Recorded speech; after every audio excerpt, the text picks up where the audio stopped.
आपणच आता रीतसर बोलणी करायले त्याच्याकडे जायले पाहिजे. एक काम कर, तू जाऊन ये तिथं आणि करून टाक बोलणी. आम्हाला तुमच्याकडून काही नको आहे. बोलणी झाली असं समजा. ते हर्षा, तुम्ही असे उलट्या दिशेने कशाला येताय? स्टेशन तुमच्या घराजवळ आहे ना. मी असं करते, मी रिक्षा घेऊन तुमच्या इथे येते, म्हणजे मग स्टेशनला वेळेवर पोहोचूया. कुठे? सचिनकडे.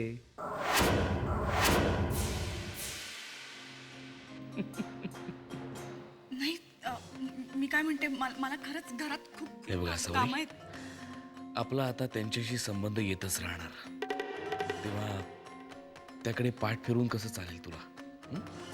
या घरची सून आहेस तू, तेव्हा तुला तुझी कर्तव्य पार पाडायलाच हवीत.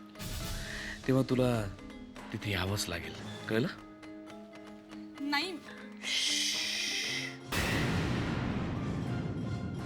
मला नाही ऐकायला आवडत नाही. हं? लवकर तयार हो आणि पटकन बाहेर ये.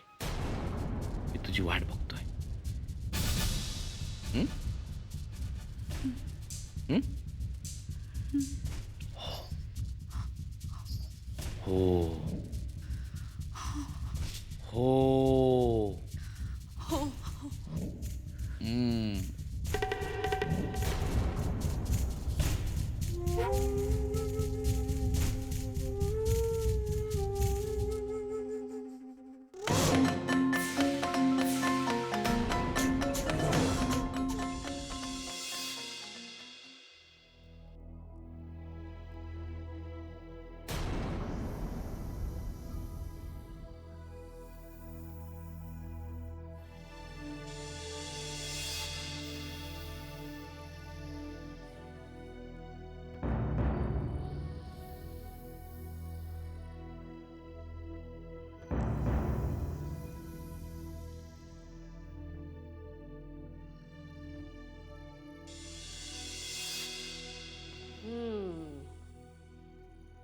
सुखी राहा, औक्षवंत हो. तूच ना गो संयोगिता. छान गोंडस मुलगी मिळाली हो माझ्या सचिनला. आता तरी तुझ्या वाटणीचं सुख तुला मिळू दे रे सचिन बाळा. अगं ये, माझ्या जवळ ये अशी. नाही तुला वाटेल तुझी होणारी सासू कैदी आहे, खुनी आहे. तिच्या जवळ आपण गेलो आणि तिनं आपलाच गळा धरला तर? नाही, तसं नाही आहे आई. नशिबाचे भोग ग, दुसरं काय.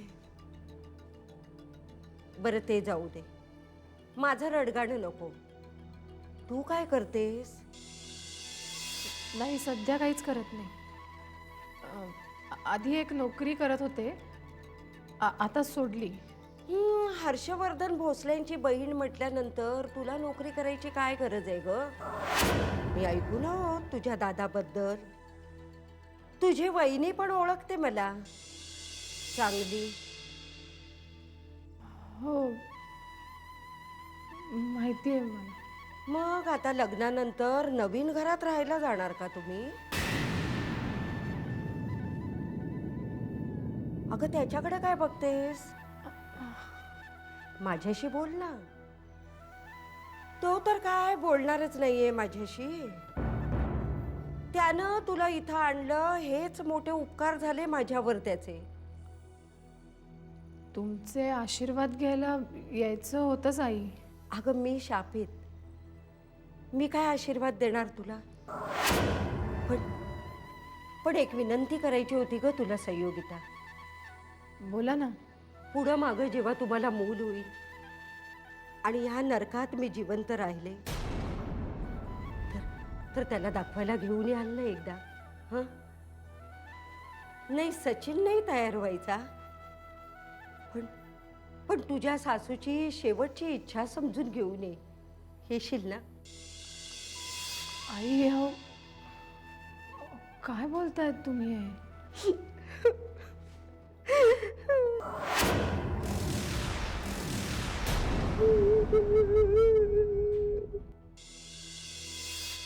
भेटायची वेळ संपली आहे, बाहेर या.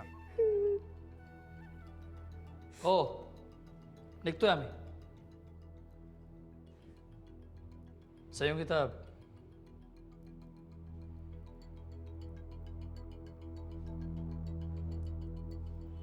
आई मी मी वचन देते तुम्हाला, तुमची इच्छा मी नक्की पूर्ण करेन.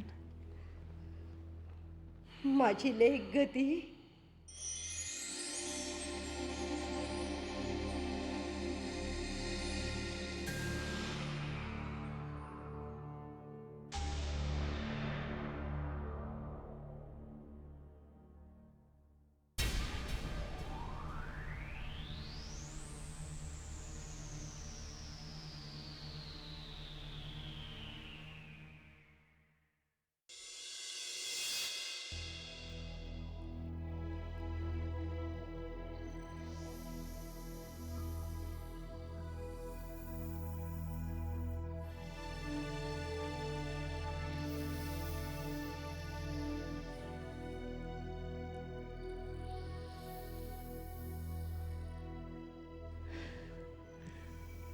संयोगिता आणि सचिन दोघंही येरवड्याला गेलेत. तुम्हाला माहिती असेलच ना? माईनी सांगितलं मला. सचिनराव त्यांच्या आईशी भेट करून द्यायला घेऊन गेलेत संयोगिताला.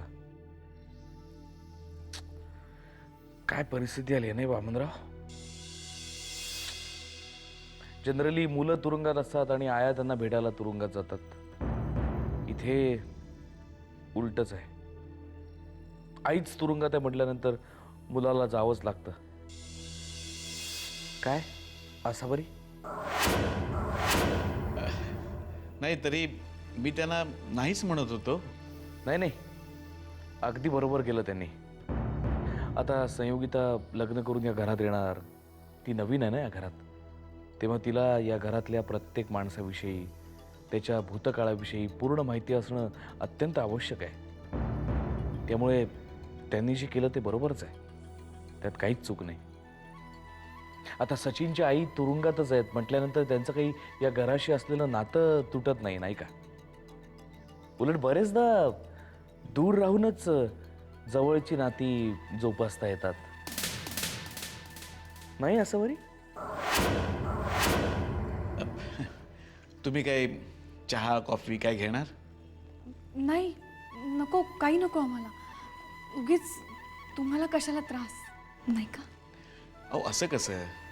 पहिल्यांदाच तुम्ही दोघं आमच्या घरी येत आहे, काहीतरी घ्यावंच लागेल तुम्हाला. नाही खरंच अहो, खरंच काही नको, खरंच नको. चहा चहा घेऊ आम्ही. अगं तेवढं म्हणतात प्रेमाने तर एक एक कप चहा घेऊ की? मी आत्ता करून आणतो. अरे तुम्ही कशाला त्रास घेताय? असावरी करेल ना? काय असावरी? हो चालेल ना. हो मी करते ना चहा. अगं पण नाही नाही नाही खरंच काहीच प्रॉब्लेम नाही आहे, मी करते चहा. तुम्हाला आवडेल माझ्या हातचा चहा. ठीक आहे. स्वयंपाकघर तिकडे आहे. चल मी तुला चहा साखरेचे डबे पण दाखवतो. चल.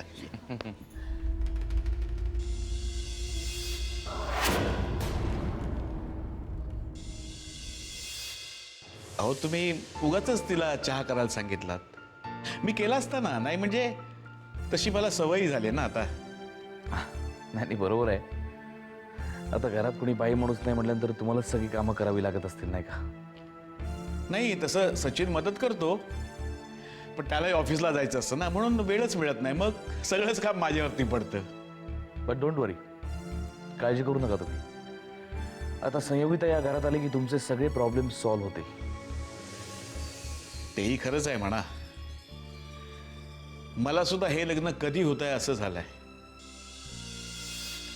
नंदिनी गेली आणि ह्या घरातलं सुख, आनंद, समाधान सगळंच बरोबर घेऊन गेली. आता संयोगिताच्या रूपाने आम्हाला सगळं ते परत मिळेल.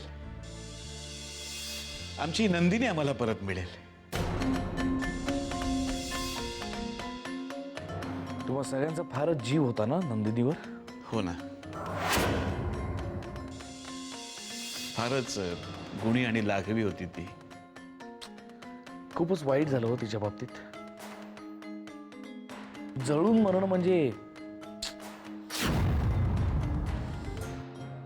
अंगाची आग आग झाली असेल नाही तिच्या. खूप किंचाळली असेल, ओरडली असेल ना. वामनराव, कशी जळाली होती?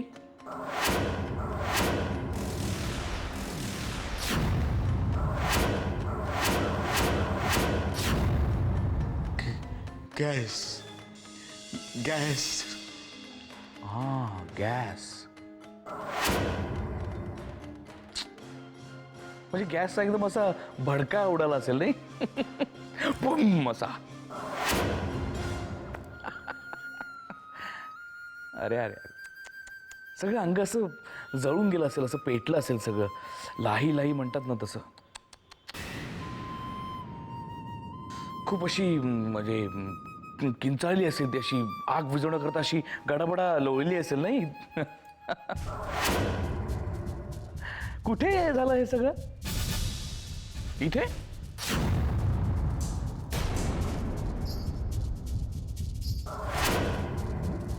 तिने मदतीकरता खूप हाका मारल्या असतील तुम्हाला ना, जीवाच्या आकांताने किंचाळली वगैरे असेल, पण तुम्ही काहीच मदत करू शकला नाहीत. So sad. काहीच नाही तुम्ही.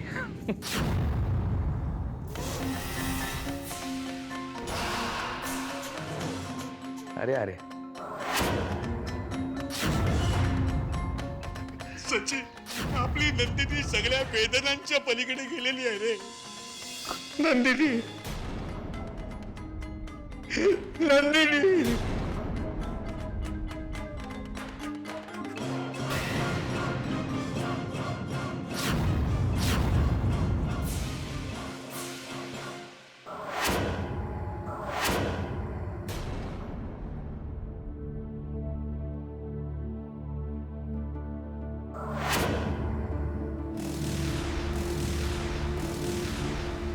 हो, काय काय झालं यांना? काही कळलंच नाही का असं. मी त्यांच्याकडे त्यांच्या सुनेची चौकशी करत होतो. म्हटलं ती कशी जळाली, का जळाली, कुठे जळाली, तर ते एकदम घाबरून असे उठले बिचारे.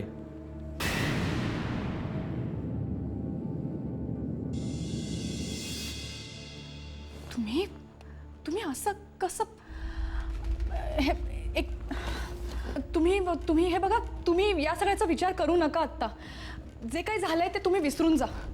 कारण ज्या गोष्टी घडून गेल्यात ना, त्या विसरून गेलेल्याच बरं असतं. नाहीतर खूप खूप त्रास होतो है ना. तुम्ही चहा घेता का? एक मिनिट. वामनराव, आसावरी म्हणते ते बरोबर आहे. घडून गेलेल्या गोष्टी विसरून गेलेलंच बरं आणि भविष्याचा विचार करायला हवा नाही का. आता एकदा संयोगिता या घरात आली की तुम्हाला नंदिनीची आठवण होणार नाही, हो ना. ती कशी जळाली, कुठे जळाली, का जळाली, हे सगळं तुम्ही विसरून जाल,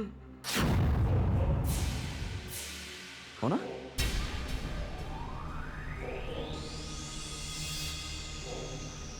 घ्या, चहा घ्या, म्हणजे बरं वाटेल. दे चहा दे. घ्या वामनराव, चहा घ्या, बरं वाटेल जरा. घ्या, सावकाश. अगं मला दे ना चहा.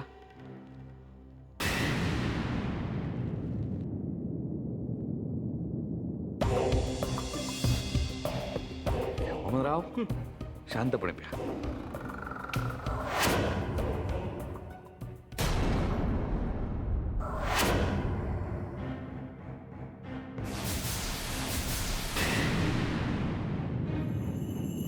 वा, मस्त झालाय चहा.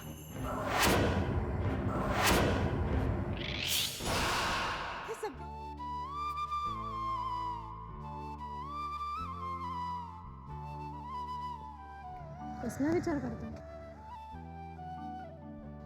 काही नाही. सचिन, आपण आत्ताच तुमच्या आईंना भेटून निघालो. तिथून निघाल्यापासून तुम्ही सतत कसला तरी विचार करताय. माझ्याशी बोलणंही कमी झालंय तुमचं. काही प्रॉब्लेम आहे? नाही ग, खरंच तसं काही नाही. मग काय झालंय ते तर सांगा. तुम्ही अजून मला हेही विचारलं नाहीत की आईंना भेटून मला कसं वाटलं. बर, कशी वाटली माझी आई तुला? इतरांच्या आया जशा असतात ना तशाच आहेत त्या. अगदी प्रेमळ, सज्जन, सरळ. आता ती तशी उरली नाही आहे. म्हणजे आधी ती खरोखरच एक साधी, सरळ, प्रेमळ, सज्जन बाई होती. पण आता मात्र एक बनील आणि नाटकी बाई झाली. नाही, मला नाही असं वाटलं. कारण तू तिला नीट ओळखत नाहीस म्हणून. आज तू जे काय पाहिलंस ना ते फक्त नाटक होतं. प्रत्यक्षात मात्र ती खूप वेगळी बाई आहे. कशावरून नाटकच असेल? अहो, आज त्या खरंच चांगल्या वागल्या असतील. संयोगिता, तिला खुनाच्या आरोपाखाली शिक्षा झाली हे विसरू नकोस. मी तुझ्याशी हुंडा न घेता लग्न करतोय हे कळून सुद्धा ती तुझ्याशी चांगलं वागली. याचाच अर्थ ह्याच्या मागे नक्की काहीतरी डाव आहे. मी तिला चांगलाच ओळखून आहे. सचिन, हे सगळं माहीत असताना सुद्धा तुम्ही मला इथे घेऊन आलात, त्यांची भेट घालून दिली का? कारण ती माझी आई आहे. कशीही असली तरी एक मुलगा म्हणून जो मान मी तिला द्यायला हवा तो मी तिला देणारच. ते माझं कर्तव्य आहे. आणि म्हणूनच मी तिला भेटायला घेऊन आलो. अजून काय विचारायचं? नाही म्हणजे त्याआधी आपण एक फर्स्ट क्लास चहा घेऊया प्लीज. चला.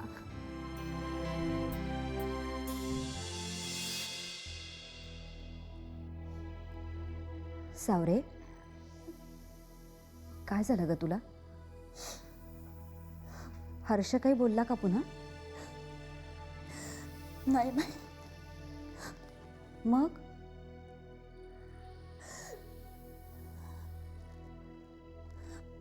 माई, मी आता अगदी थकून गेली हो. सगळं काही व्यवस्थित चालू असतं आणि मध्येच यांना काय होतं, ते का असे वागायला लागतात काहीच कळत नाहीये मला. काय केलं त्यांनी?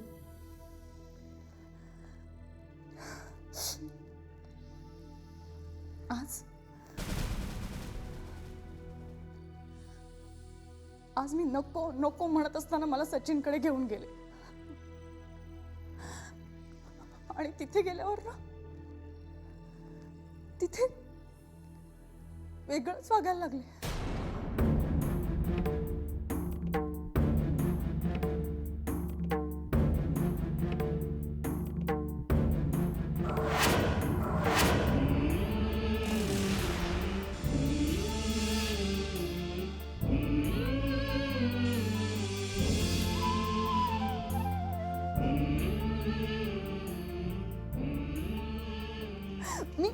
मी काय करू? मी कसं वागू म्हणजे हे सगळं थांबेल? आजचा तो सगळा प्रकार अजूनही माझ्या डोळ्यासमोरून जात नाही. यांचा स्वभाव कधीच बदलणार नाहीये कमाई. हे सगळं हे असंच घडत राहणार आहे का? कधीच थांबणार नाहीये का?